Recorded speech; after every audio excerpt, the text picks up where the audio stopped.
మహిళలు శ్రీమతి సావిత్రిబాయి పూలే స్ఫూర్తితో ముందుకు సాగాలని ములుగు జిల్లా కలెక్టర్ దివాకర్ అన్నారు. శ్రీమతి సావిత్రిబాయి పూలే జయంతి సందర్భంగా మహిళా ఉపాధ్యాయ దినోత్సవం ములుగు జిల్లా విద్యాశాఖ ఆధ్వర్యంలో శనివారం ములుగు జిల్లా కలెక్టరేట్ కాన్ఫరెన్స్ హాల్లో ఘనంగా నిర్వహించారు.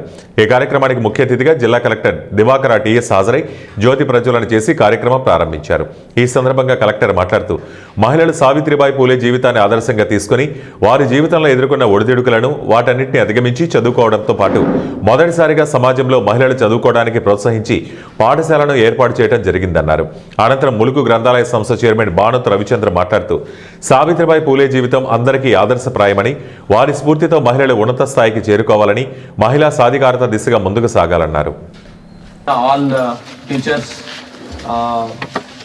టీచర్ యూనియన్ రిప్రజెంటేటివ్స్, మిగిలిన ప్రింట్ అండ్ ఎలక్ట్రానిక్ మీడియా, పిల్లలు, పేరెంట్స్ అందరికీ నమస్కారం.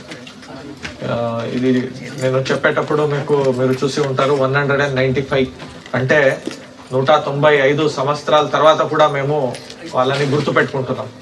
సో ఒక మనిషి బతికితే వాళ్ళు బతికినప్పుడు మాత్రమే కాకుండా వాళ్ళ కాలానంతరం కూడా ఎప్పుడు గుర్తు పెట్టుకునే పని చేయాలి అనేది మనము ఆదర్శంగా తీసుకోవాలి. 195 years అయిన తర్వాత కూడా మేము ఈరోజు చాలా గర్వంగా ఘనంగా మాట్లాడుకుంటున్నామంటే వాళ్ళు